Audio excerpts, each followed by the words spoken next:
Hello everyone, welcome back to my YouTube channel. और आज का जो हमारा वीडियो है वो है कॉम्पेंसेशन एडमिनिस्ट्रेशन का पार्ट 11। इसमें हम डिस्कस करने वाले हैं बिडो पॉइंट प्लान।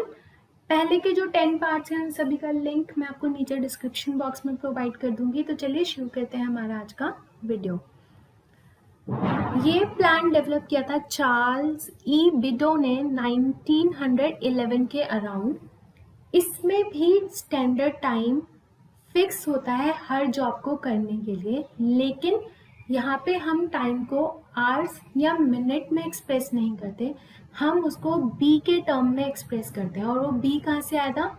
वो बिडो के बी से वो टर्म आया और आप टाइम को बी की फॉर्म में एक्सप्रेस करते हो। फॉर एग्जाम्पल, अगर स्टैंडर्ड टाइम 240 मिनट्स है तो हम उसको कैसे एक्सप्रेस करेंगे? 240 बी, यानी कि 240 बी मतलब कि 240 मिनट्स में आपको किसी भी पर्टिकुलर जॉब को कंप्लीट करना है। अब जब आप ये बी डिसाइड करते हो, स्टैंडर्ड टाइम को डिफाइन करते हो, तो इसमें ऑपरेशन का टाइम प्लस अगर कोई रेस्ट टाइम है वर्कर्स का, उन दोनों को काउंट किया जाता है और उन दोनों टाइम को मिलाकर बनता है आपका बी। मिनिमम वेजेस इस मेथड में भी गारंटेड होते हैं सारे वर्कर्स को। अब जो वर्कर्स स्टैंडर्ड टाइम के अंदर अंदर काम खत्म कर लेंगे या फिर स्टैंडर्ड टाइम से ज़्यादा टाइम में काम खत्म करेंगे, उनको आप नॉर्मल टाइम रेट के हिसाब से पे कर देते हो। वहीं पर जो दूसरे वर्कर हैं जिन्होंने स्टैंडर्ड टाइम से कम टाइम में अपने जॉब को कंप्लीट कर दिया, आप उनको बोनस देते हो। और ये बोनस कितना होता है? 75% of the wages of time save, यानी कि आपने जितना भी टाइम सेव किया है उस टाइम को 75% of that saved time multiply by wages, इतना बोनस आप वर्कर को देते हो और उसका 25% जो होता है वो फोरमैन को जाता है। तो यहाँ पे आपके बोनस अर्निंग कैलकुलेट करने का फॉर्मूला क्या बना?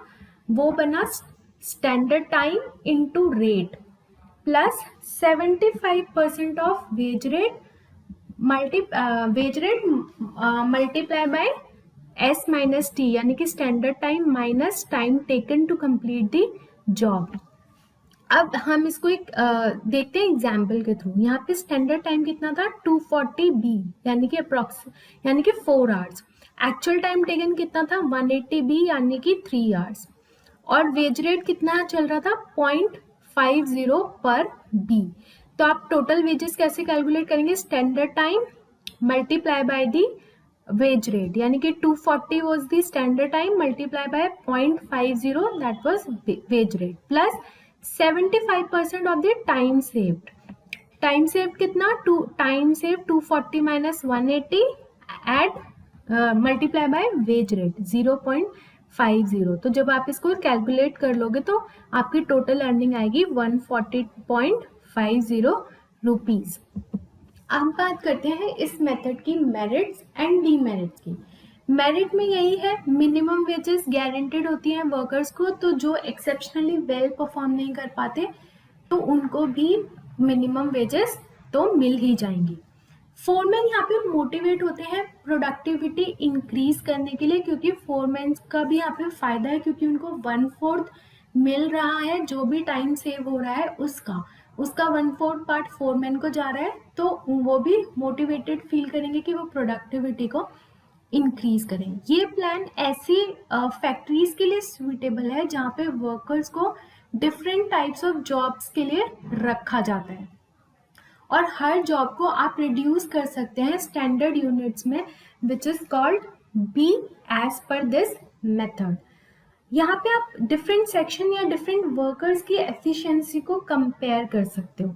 यानी कि अगर सपोज कीजिए एक ग्रुप के लिए आपने टाइम डिसाइड कर दिया, दूसरे ग्रुप के लिए भी डिसाइड कर दिया, तीसरे ग्रुप के लिए भी डिसाइड कर दिया। अब आप ऑन एन एवरेज कैलकुलेट कर सकते हो कौन सा ग्रुप कितना टाइम सेव कर रहा है। उसके हिसाब से आप हर ग्रुप के वर्कर्स की एफिशिएंसी को कैलकुलेट कर सकते हो and plus with in the group भी आप वर्कर्स की एफिशिएंसी को कैलकुलेट कर सकते हो।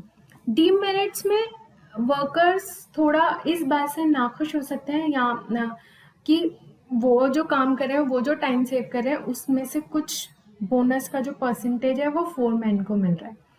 दूसरा, calculation involves are complicated and worker may not understand them. कई वर्कर्स के लिए ये जो वेज अर्निंग की जो कैलकुलेशन है वो थोड़ा सा कॉम्प्लिकेटेड साउंड कर सकती है एंड मे बी वो उन लोगों को समझ ना आए। तो these are the demerits of this system. I hope you like the video. अगर आपको ये वीडियो पसंद आए तो इसे लाइक कीजिए, शेयर कीजिए, मेरे यूट्यूब चैनल को सब्सक्राइब कीजिए। मिलते हैं एक और नई वीडियो के साथ, तब तक के लिए थैंक्स फॉर वॉचिंग।